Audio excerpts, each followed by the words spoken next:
नवी मुंबईमधील सिवूड या ठिकाणी आपण पाहताय माझ्या पाठी या ठिकाणी जे मोरबे डॅम ते दिघापर्यंत पिण्याच्या पाण्याचे पाईपलाईनचं काम चालू आहे आणि ह्या पाईपलाईन मध्ये खूप सारे टेक्निकल इश्यू आहेत। बऱ्याच वर्षांपासून हे काम वारंवार सुरू आहे।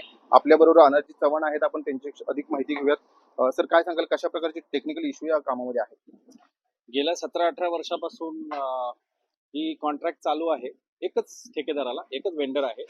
त्या वेंडरला तुम्ही ऍक्च्युली समजा 7 ते 8 कोटीपासून सुरुवात तरी केली, आज 17-18 वर्षानंतर आजची व्हॅल्यू त्याची 15 करोड रुपयाची वर्क ऑर्डर त्याला, म्हणजे एकच वेंडर आहे जो एकच प्रोजेक्ट वरती काम करतोय आणि त्याला जे डागडुगीचं काम आहे त्या डागडुगीमुळे त्यांनी काम केलेलं नाही, म्हणून ऍक्च्युली हे सध्या अशी प्रॉब्लेम आहे की महानगरपालिकांनी एक वेगळी 50 करोड रुपयाची एक नवीन टेंडर काढून ऍक्च्युली ती काम दिलेलं आहे आणि ती आता टेंडर 50 करोड रुपयाचा ही तुमच्या चॅनलच्या माध्यमातून मला अशी विनंती आहे आयुक्तांना की याच्यावरती एक चौकशी करा।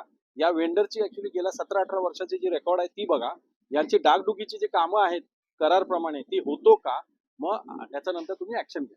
कार्यकारी अभियंत्यावरती घ्या, जो कोणी जबाबदार असेल मेक इट अकाउंटेबल।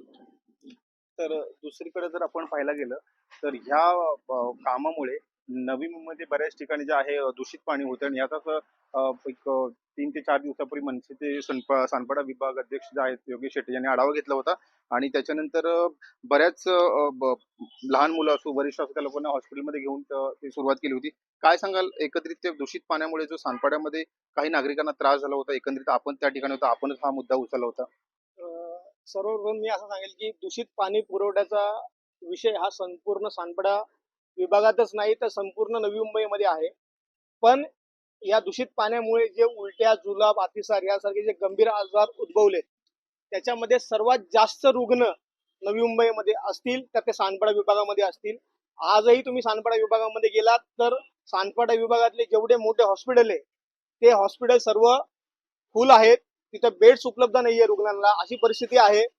दूषित पाणी पुरवठ्याच्या बाबतीत सर्वात प्रथम नवी मुंबईत जर आवाज कोणी उठवला असेल तो महाराष्ट्र नवनिर्माण सेनेने उठवला। पाणी पुरवठा विभागाच्या अभियंत्यांना आम्ही धारेवरती धरत जाब विचारला, त्यांना याबाबत विचारणा केली, त्यांनी अनेक आम्हाला कारण सांगितली की असं झालं, तसं झालं, हे झालं, ते झालं।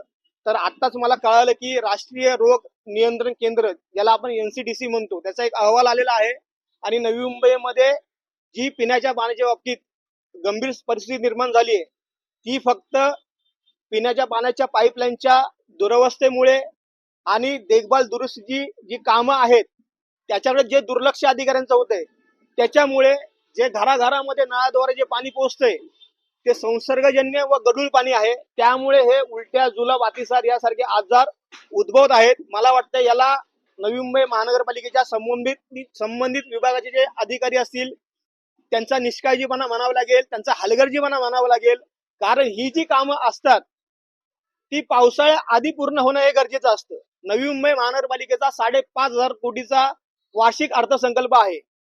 एवढा मोठा आर्थिक अर्थसंकल्प असताना सुद्धा पावसाळ्या अगोदर ही कामं का झाली नाही, हा माझा पहिला प्रश्न आहे। आणि दुसरी गोष्ट, ही कामं सुद्धा वेळेत होत नाहीये आणि त्याच्यामुळं आज नवी मुंबईकरांना उलट्या, जुलाब, अतिसार यासारख्या गंभीर आजारांना सामोरे जावं लागतंय आणि त्याला मला वाटतंय हे पालिकेचे जे अधिकारी आहेत त्यांना याच्याशी काही घेणं देणं नाही। त्यांना त्यांच्या कामामध्ये टक्केवारी कशी भेटेल, काय कसं भेटेल, आपल्या जवळच्या कंत्राटदाराला कसं काम भेटेल याच्यामध्ये यांना जास्त रस आहे। त्यामुळे आज नवी मुंबईकरांचे हाल आहेत, त्याला सर्वस्वी जबाबदार हे पालिकेतले संबंधित विभागाचे सर्व अधिकारी आहेत। तर आपण पाहतोय 5,500 कोटीची जे बजेट असते नवी मुंबई महानगरपालिका आणि जवळपास वर्षाला 15 कोटी जे आहे मेंटेनन्सचं काम असतं मोरबे डॅमच्या पाईपलाईन त्याचं। एकंदरीत हे सगळं होऊन सुद्धा नवी मुंबईकरांना योग्य पाणी जे आहे प्यायला मिळत नाही। राहुल कांबळे, NDTV मराठी, नवी मुंबई।